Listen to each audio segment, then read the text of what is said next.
Now here are the top 5 most underrated operators that are backed by their win percentage and actual data. That being said, coming into my number 5 spot is going to be Pulse. He literally gives you wall hacks. I feel like I don't really need to say much there. He's just a really solid operator. He has a UMP, yes, but now he also has a 1.5 on said UMP, and he has the extended barrel. So it actually does a lot of damage, even with the extended barrel nerf, because they only nerfed it by like, what, 3 damage, I think? It's still pretty good. The only thing that really sucks about him is the fire rate on said gun, but if you're hitting heads, it's not that big of an issue, especially considering the fact that it has almost no recoil. Now, the only thing with Pulse is he is a bit situational. You can only use him on certain sites, or certain maps for that matter. Maps like Consulate and Villa, where there's soft floors everywhere, are good examples of where you can play Pulse. But maps like Clubhouse or Bank, where there's not a lot of soft floors, but still a few, make it a little bit harder to play Pulse as effectively. But even then, if you're not going for nitro kills or you're not going for vertical kills in general,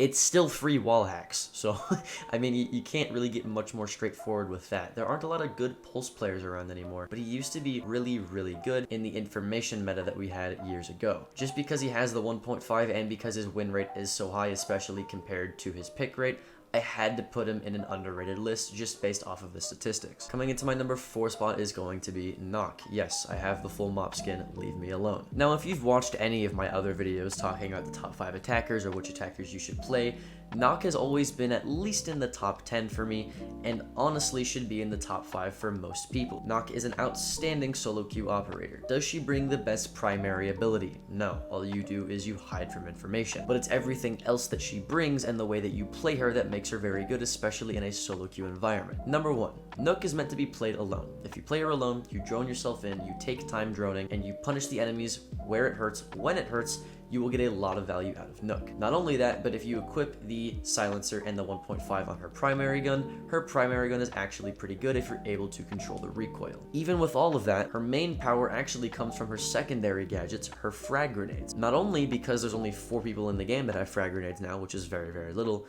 but also because they can help destroy anything that would get in her way in terms of sneaking up on the defenders. You have a Malusi Banshee that you need to get out of the way, you have frag grenades, you need a BP to get out of the way, you need barbed wire to get out of the way, you have a player that's sitting somewhere that you can kill, you have frag grenades to get rid of literally everything so that you can sneak in and do what you need to do. Nook is one of those operators where the better you play her, the better she's going to be, and no, it's not like that for every single operator, contrary to what you might think. But even with her high skill ceiling, she has a relatively low skill floor, being very easy to play as all you have to do is activate her ability whenever you're next to a camera. But if you think about when you should be pushing, the timing of when you should be pushing, if you're actively droning and doing it effectively, once you push with her late round, she can be very hard to deal with on the defending side. And that's why I definitely recommend you play her soloistically, 4 ranked in this season. Coming into my number 3 spot is Frost. Now, statistically, Frost isn't actually that underrated. Her pick rate is still pretty okay, but if we look at the general opinion of Frost as an operator,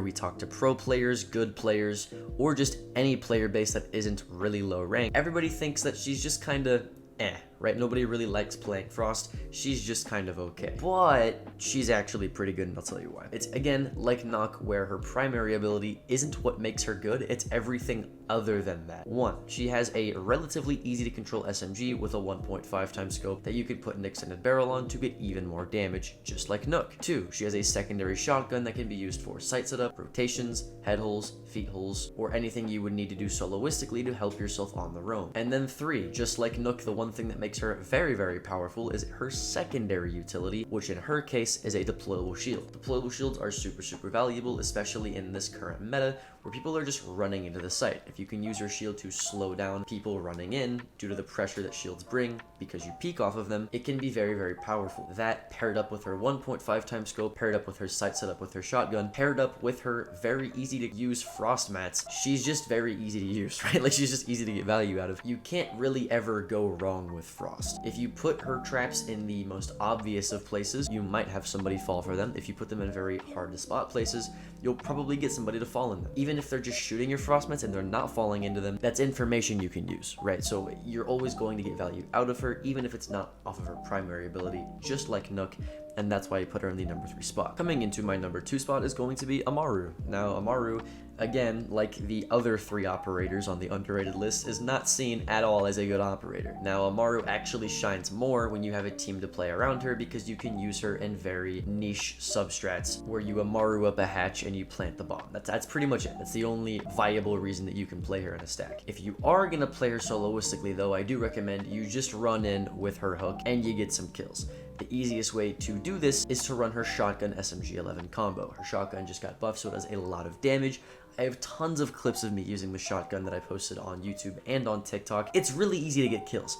What I do recommend you do, though, is go up hatches into site. I don't recommend you go into windows on site because then you'll just get mowed down. Because 1, it takes a while for you to actually repel it into the window. And 2, it makes so much noise when you're doing so that they have so much time to react to you doing it. So it's almost a 50-50 shot that you're going to get any sort of value on it, right? But if you go up a hatch, it takes a lot less time. It makes arguably less noise because glass isn't breaking. And hatches are usually surrounded with cover, so it's actually safer for you to go up the hatches. And if you have a shotgun SMG-11 with flash grenades, it's just easy pickings. Now, if you want to run in, have some fun, shoot some guns, Amaru's definitely the operator to do this with. Her win rate is one of the highest on attack for PC ranked, which is actually insane. That's why she's on the underrated list. If she was just an operator that I thought was fun to play, that nobody really played, that everybody didn't like, but was kind of good, I wouldn't have put her on the list. I put her on this list because statistically, she's actually very good for win rate. Like, people win with her a lot because her shotgun is so strong, and people are starting to learn how to use her and when to use her because timing is a huge factor when you're playing this operator. So with that being said, let's get into the number 1 operator. Now wait, before I go into the number 1 spot, I'm gonna go over some honorable mentions because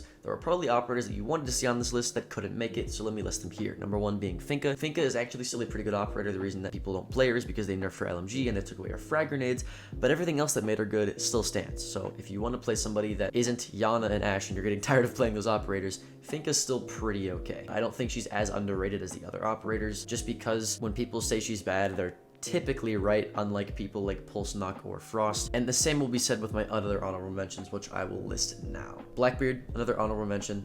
When people say he's underrated, they're wrong. He is a terrible operator, but his win rate actually is pretty high right now, so I guess you could say he's underrated. I don't really think so. I think he's just dog shit. And then finally, Mira. Now, the reason I say Mira is at all underrated is because her pick rate is really, really low. So if you see her pick rate and you're like, Mira's an underrated operator, you should have included her, let me explain why that's not accurate. First of all, Mira is not at all by definition underrated.